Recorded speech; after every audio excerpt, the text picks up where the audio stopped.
Episodio de nuestro podcast. Hoy vamos a conversar sobre una película que ha marcado mucho en el cine latinoamericano. Ya no estoy aquí, dirigida por Fernando Frías de la Parra, junto a Valeria Hernández García, Fernando Pardo Guevara, Jenny Lorena Rincón Arenas y quien les habla, John Alberto Patiño Sánchez. Analizaremos cómo se reflejan los procesos de endoculturización y difusión cultural, apoyándonos también en un texto de antropología, endocultura y difusión cultural de Marvin Harris. Valeria, cuéntanos un poco acerca de su percepción del análisis cultural de esta película.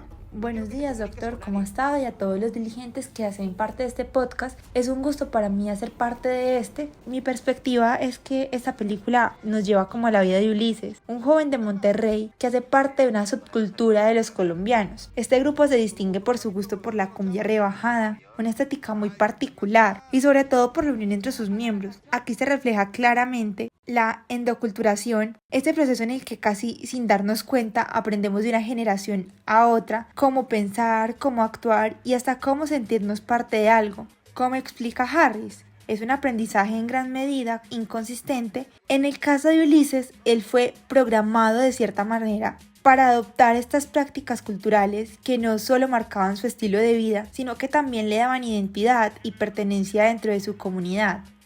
Fernando, ¿tú qué piensas? Harris define la endoculturación como la experiencia en la que las generaciones de más edad incitan, inducen, obligan a las generaciones más jóvenes a adoptar modos tradicionales de pensar y de comportarse. En la película vemos cómo Ulises desde pequeño fue expuesto a la música, la vestimenta, los códigos de respeto, las dinámicas de su barrio. Esto formó su identidad. Sin embargo, cuando debió migrar a los Estados Unidos, esa endoculturación entra en conflicto porque su cultura no es comprendida ni aceptada por parte de esa sociedad. Jenny, ¿cuál es tu visión? Ahí entra la otra cara, la difusión cultural. Harris nos recuerda que la difusión ocurre cuando una cultura transmite rasgos a otra. En Ya no estoy aquí lo notamos en dos direcciones. Por un lado, la influencia de la cumbia colombiana que viajó hasta Monterrey y se transformó en la cumbia rebajada. Y por otro, el choque cultural que Ulises experimenta al llegar a Nueva York, donde su estética y música no se difunden con éxito, sino que generan incomprensión. Esto muestra también la resistencia cultural frente a un entorno distinto. Y como lo dice Jenny, es una resistencia muy importante. Sí, claro, y esa resistencia es fundamental. A pesar de esa exclusión y ese racismo que enfrentaba Ulises, nunca renuncia a lo que lo define. Incluso en ese exilio sigue aferrado a su música, al baile, como si fueran un refugio. Una forma de mantener encendida esa llama, esa cultura que lo formó. Es un recordatorio poderoso de lo que significa la endoculturación. Aunque el entorno cambie y todo su alrededor parezca hostil, los códigos aprendidos en la infancia, esos que nos dan sentido, que nos define, que son pertenencia de nosotros, permanecen como el verdadero núcleo de nuestra identidad. Sí, claro, sabemos de que Ulises en la película nos muestra cómo sufre una exclusión, un racismo. Nunca él abandonó su identidad. Además tuvo incluso el exilio y él sigue escuchando la música y sigue bailando. Fernando, ¿qué podemos adicionar? Lo que Harris menciona como abismo generacional en Monterrey.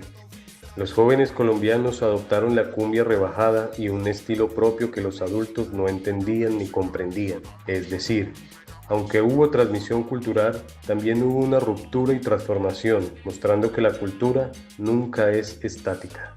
En conclusión, Ya no estoy aquí es más que una historia personal, es un retrato de cómo la cultura se transmite, se adapta y se resiste. La endoculturización le dio a Ulises una identidad, mientras que la difusión cultural explica tanto la llegada de la cumbia a Monterrey como los choques que enfrenta en su migración. Como diría Marvin Harris, entender estos procesos nos permite dejar de lado el etnocentrismo y valorar las diferentes formas de vida. Bueno, muchas gracias por acompañarnos en este episodio. Nos escuchamos en el próximo podcast. Chao, chao.